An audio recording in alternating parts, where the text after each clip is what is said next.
And I think more of that needs to happen.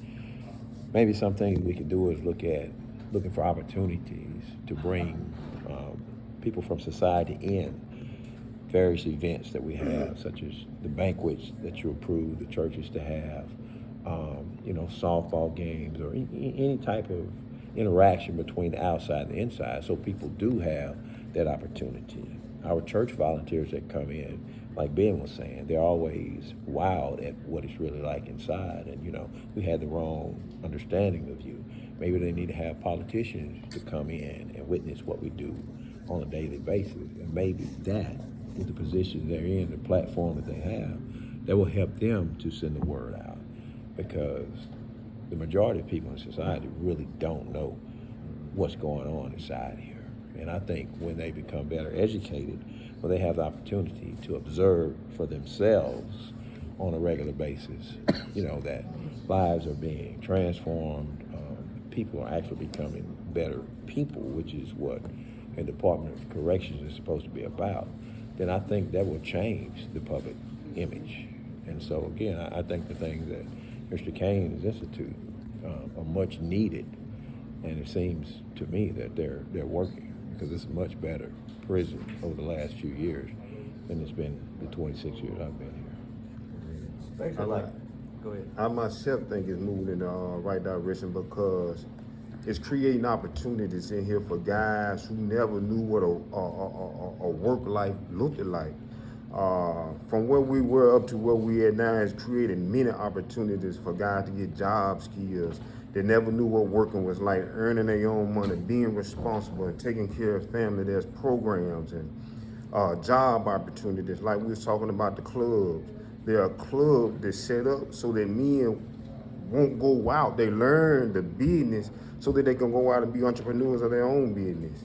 You learn what it really is so that they can go out and be their own boss and learn the responsibility of it. So I think it done created many opportunities and a lot of opportunities for guys who did not know when they came in. The doors have been open for guys to better themselves, and it's created an environment where guys are against each other, but they're for one another. We got this going on, let's make it a better community for ourselves while we are here, and look for the best as we proceed to move forward. I think one of the best moves that Mr. Kane has made is to hire men and women into the system to work who've had that experience. Because it's twofold. From the perspective of society, it shows that not only does this man know what he's doing, not only does he believe in what he's doing, his methodology, but he believes in what he's doing strongly enough to hire someone who's formerly incarcerated. So that shows confidence in the programs that he's instituting. From our perspective, it helps us to know that we have staff members who we know can relate to what we're going through, who know what's going on. And so it gives us a completely different perception of staff. When you know that this person has walked a mile in your shoes, when you know that this person, through virtue of his own experiences, have your best interests at heart, that's huge. That's huge. Just one thing to say, hey man, good luck. You're getting out today, good luck. It's an entirely different thing to say, hey, you want to work for me? And so I think that's a real good move. I think it's effective as well. That's definitely true, because like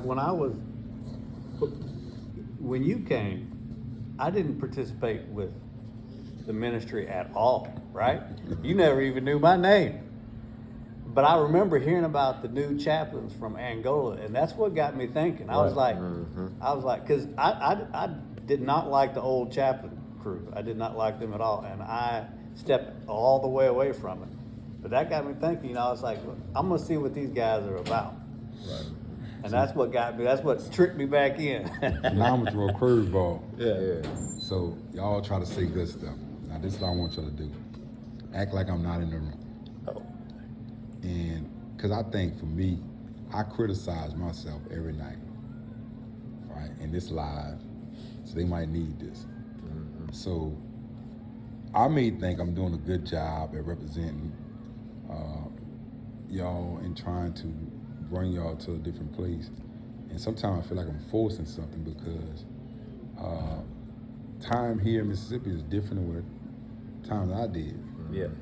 People are different, all right? Maybe I might be pushing too much religion, or maybe I might be doing too much of this. So I guess my question I would have, if I could ask an honest question by a couple guys that actually didn't watch some of this stuff, is what do you think that I can do better or have been doing wrong? Without any thought that I'm gonna say, Joker, it'll be the last thing. I'll say this. All right. Is the scheduling. All right. It's like last minute, not really knowing like what's gonna happen. I like to be able to know what's coming, being prepared for it. And so I see, not just with you, but I see that with a lot of just CMCF period, is that nobody really knows what's going on. And if they do, they don't share I with mean, nobody. and when we get it done, it's like we have to sit down and we get it done, but it could be a lot smoother process if they're, it's like you do a lot. I mean, I find myself in the same situation, because I do a lot, and then I was like, it's too much to keep everything organized. And I think you need more help. Yeah. Like staff, someone to help you along, because you do a lot, and I think you do a lot because no one else gets the job done. But I don't think it's a fault with you. I think that you have too much responsibility, and that's what everybody does. Like Miss Scott, she's really, she moved into your position, but she's still doing her old job too. So now she's got the double the work, and so she's struggling. Right. I ain't gonna get mad. It's just a good answer. I think since being here, I like everything that's going on, and I believe that there are times, there are things that get started, and we're never able to delve in it, and get it really going before there's another idea. And I say that because of the vision you have and the desire to see more change. You know what I'm saying? It's not because you're trying to put so much on us. It's just the fact that you have this vision and you see it, and you want it to come to pass. But sometimes we haven't even got through with this one, and it's another idea right there. Before we even turn our head, there's another, like, hey, I need you on this. But I like it though. You know what I'm saying? Because really, it teaches to multitask and really work. It's difficult at times, but I believe you have a group of men who do not mind putting in the work because they know in the end it's gonna pay off. And so I can see that. I can see, and sometimes I feel like that, and that's why I asked you that question. Like, are we doing too much, or we not completing some tasks? Because you could do that, And so the thing about a visionary is I'm seeing the end goal, and sometimes the end goal, if you just focus on the end goal, you miss it. Yeah. Yeah, because you got. I know how it looks at the end. Yeah. Right. I'm just, and that's what I mean by some of the stuff you might just say, man, we kind of just weighing this out. Because I know the end purpose is here's how the finished product looks. Mm-hmm. Right? But in doing this, and it's always like a shotgun effect. Yeah. And I don't like that, because I realize, and I'm just telling you, that one right there is a good one. And I definitely will try to work on that. Well, see, that's why I said what I said. It's not because you're in the room. I don't care about that. Because if I felt like you were bad, I would say it.